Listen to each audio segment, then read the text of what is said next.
Happy Thursday. Welcome to Couch Talks. This is the listener Q&A episode to our Feeling Things podcast. I'm Amy. And I'm Kat.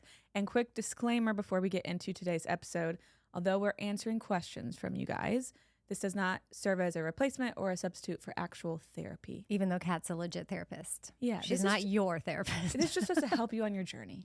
Yeah. And our listener email today is about divorce and money. Mm-hmm.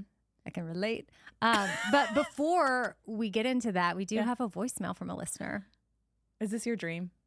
No, Yes. Your dream is a live call. My dream is a live call. Okay. So we'll build up to that. We'll take the voicemail.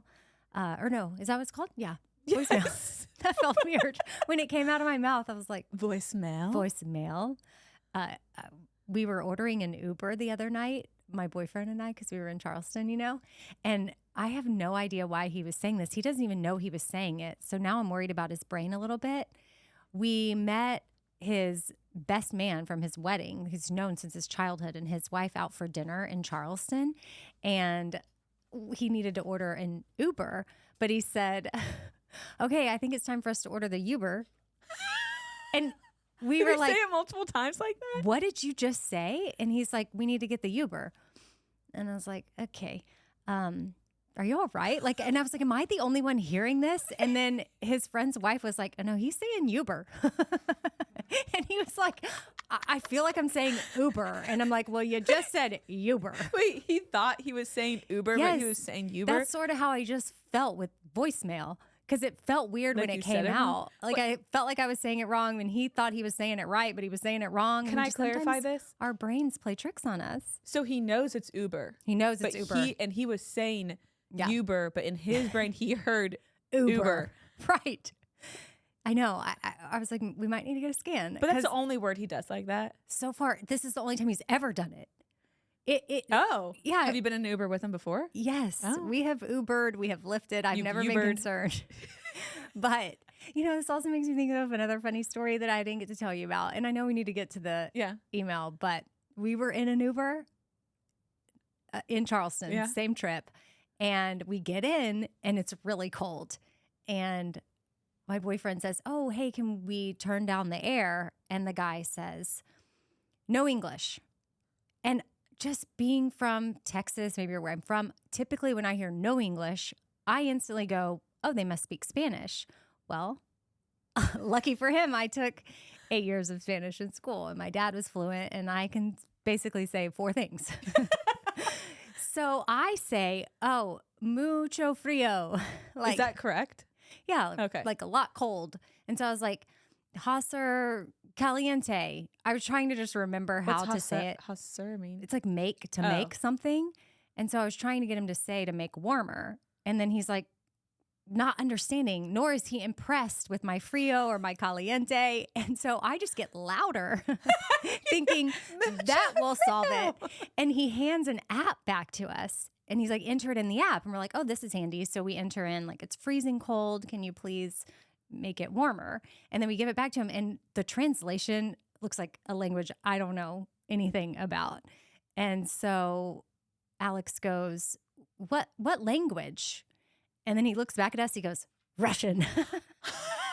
And I was like, how did How did you mix up a Russian accent and a... I know. I swear when he said no English, I felt like there was a Spanish twang to it. But I was sitting there speaking my best Spanish to him and got no reaction. And now I know because he was Russian. Or maybe you... He's like, Russian. Maybe you were just bad at your Spanish. No, He was just knew Russian. Nothing. That's also interesting. How far was your ride? Probably 3 minutes. Okay, I never would have even asked to turn the air down. Oh, it I'm was one of the- cold. Well, one, I like to be cold, but I'm one of those people, if I'm in a Uber and I'm sweating, I'll just suck it up till the end of the ride. Especially if it's 3 minutes. I don't like to talk to them. You don't I don't want want to speak to them at all. Yeah, but it's not like you're trying to just not be annoying. You just don't want to talk. Yeah, I just don't want, because then it opens up communication and then they might continue to ask you questions, And then they might kidnap you. Yeah. That's not what I was thinking. Okay, let's get to our voicemail. So we've got it here and we're going to play it. And this is in response to our couch talks last week before we get into the question today about divorce and money and it's a whole thing coming up. So here is our voicemail. Hi, Amy and Kat. I'm calling to give some advice to M, who had written in about a possible breast augmentation at age 31. I had a breast reduction last summer at age 57 and have never had one regret. Never been happier. So, M, if this is what you want to do and it's going to make you feel good or confident, bettering your skin, happier in the mirror, prettier in your clothes, go ahead, make all the appointments. Start with your consult. Go ahead and schedule everything and then check in with how you feel as the days get closer. Are you excited? Are you scared? Are you cautious? Are you thinking you made a mistake? Well, then back out. It's your call right up until the day. So I hope you make the decision that works for you and enjoy the results for years to come. Have a good day. Isn't that so encouraging? Yes. Like one listener to another. Yes. I just thought it was really sweet. And she is older and wiser than us. Yeah. And she made a decision for her body. And I love that she was passing along that encouragement. And we didn't really touch on this when we did that couch talks last week. Mm-hmm. I think we've touched on it maybe in the past, but did we talk about like what we do with braces and highlighting our hair? And brace is probably the one that stuck out to me. I don't know. What do you mean? I thought of this in my sleep where I was like, why didn't we talk about braces? Because she was saying she's not feeling as confident and she also wants to just be happy with the body that she was given. And I think that sometimes we have this like breast augmentation, which does involve a lot more than braces because you're undergoing surgery. But we don't bat an eye if someone's like, oh, my teeth are crooked and I would like to get braces. And now that can help with a lot of different pain or stuff you have in your mouth. But a lot of time it is just a vanity thing so that you can have straight teeth. We don't bat an eye at that. But do you think anybody that's like, oh, I was born with crooked teeth and shouldn't I just be happy with the way that my teeth are? I don't. Well, and some people are, and they can be. Like if there's like my good friend in college had a gap between her first two middle teeth, and so many people would comment like, "Why haven't you fixed that?" Or they would say things to her, and she loved it, and she owned it, and she rocked it, and I loved that for her, and that was really great to see her confidence in that, and she was really beautiful, and that was her unique thing. Like that's what set her apart from everybody else. But she wasn't going to fix it just because somebody else said it. But had she gotten braces for that, people would have been like, "Oh yeah, duh." But for some reason, if you want to go up a cup size with boobs, it's like this. Yeah. Oh, why don't I love myself? Right. I think there's, like you said, there's a couple different reasons that is a little different. But I do think you get more of that. You should do that. Like if you have a gap, fix it versus if you have a smaller chest, like just accept it. That is very interesting. I will say, I think a lot more times the braces is like the structure of your mouth and making things fit, and there might be more to it versus that is probably more of a confidence around what you look like. But that is good. Did you wake up in the middle of the night with that thought? I feel like you have epiphanies in your sleep a lot. Well, I don't know that I would title that epiphany. But it's like, oh, it's one but of those it was things sort of a why thought didn't of we say like, that? oh shoot, I know we've touched on something similar before, and sometimes that can just help give a little perspective of like if we want to fix a crooked tooth, we maybe get some Invisalign, and now you don't have to go under anesthesia for that. That's something you need to consider when you're going under for surgery, obviously, and it's a big decision. But shout out to our voicemail. I don't have a name. Do we have a name? I'm not sure. But if you want to call us, 877-207-2077 is where you can leave us a voicemail. That's an easy number. Did you pick that number? I did. Okay. 877-207-2077. I like it.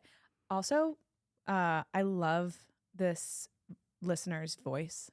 That was such a calming, soothing, kind. Older, wiser, like I wonder where voice. she's from, where her accent. I love that accent. That's just a side note. And now I do know Callers Anonymous. Okay. And so was our emailer. That's why she was calling her M. Yeah. that she got that from you. And then our emailer today also wants to be anonymous. Which I appreciate and I like because I think having that option is allowing people to feel more safer sending in their questions. Yeah. Safe with us, guys. All Your right. identity is safe with us. You ready? I'm Yep. going to read it. Amy and Kat, I'm enjoying listening to you both on the new podcast format. Your on-air chemistry is great. Kat is the perfect complement to Amy and vice versa. After a 30-year plus marriage, my husband and I divorced 2.5 years ago. While the divorce began as pleasant as divorces can be, his behavior post-divorce has hurt his relationship with not only me, but his kids as well. He began dating someone we both knew personally less than a month after we filed. They were engaged a few months later and married just under 1 year mark of our official divorce.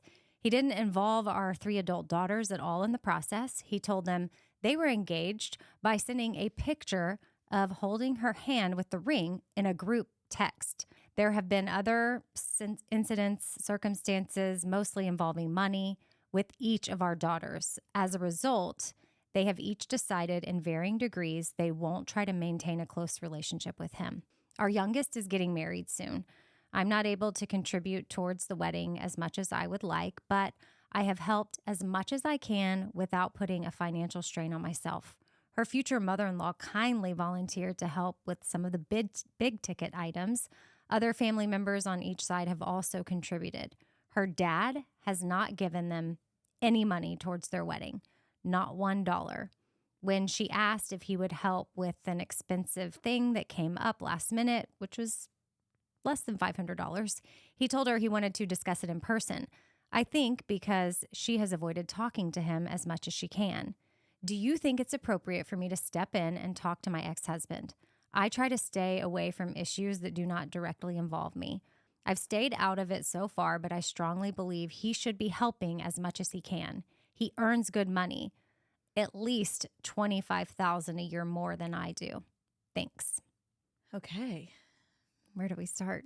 So I have some thoughts, but I want to hear from you as somebody who does have a relationship with your ex-husband. Yeah. What thoughts you have?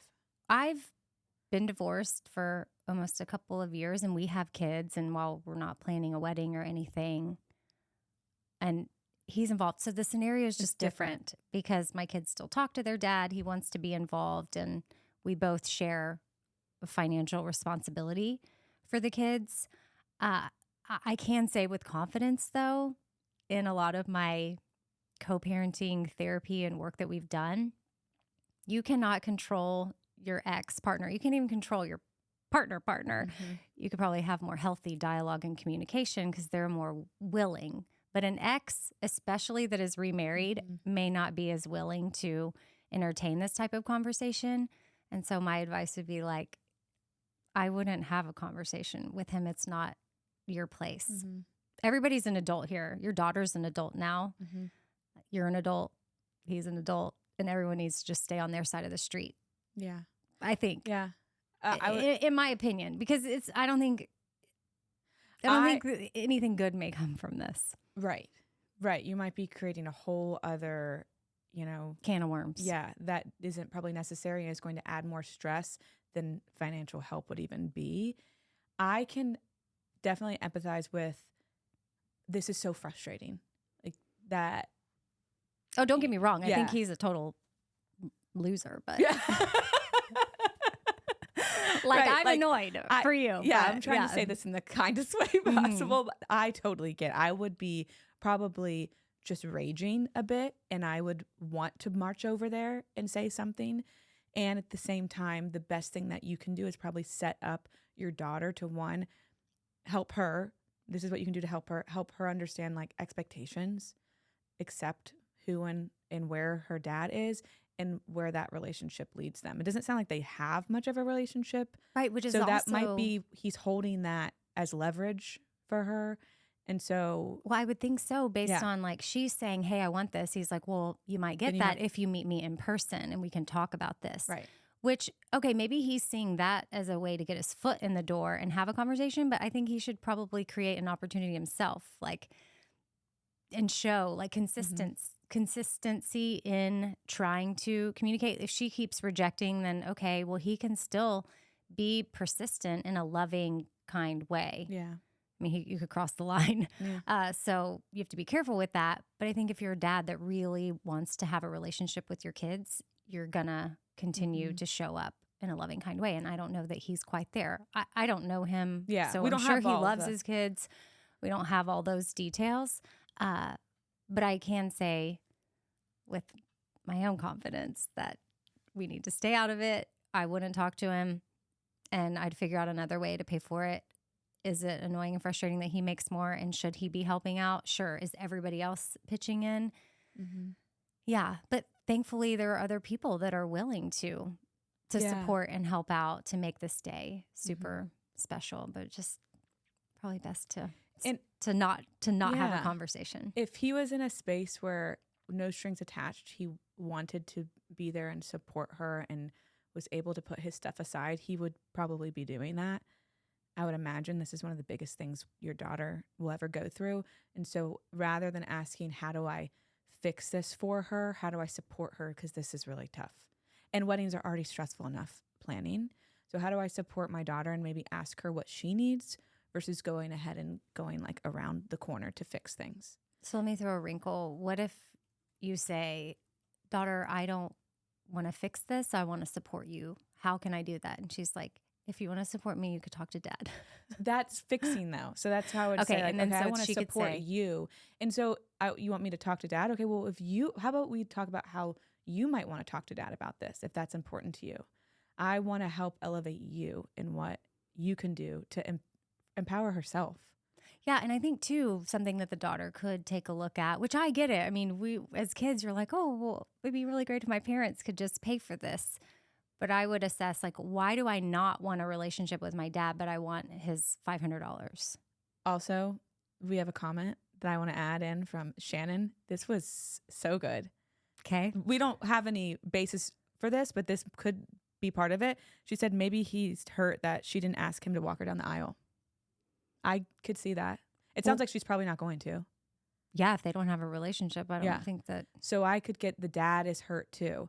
And I think that's what is probably we don't have all the pieces to We're these making stories. stuff up now, right. but I think that also is what's hard about. I actually just came from a lunch where I reached out to a friend who we didn't have a falling out or anything, but we just lost.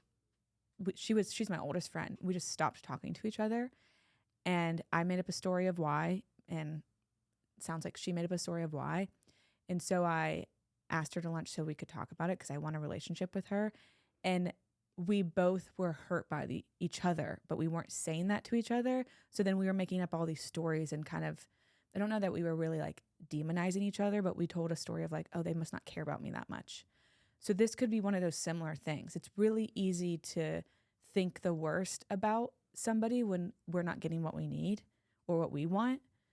The reality is there could just be unresolved hurt on both sides.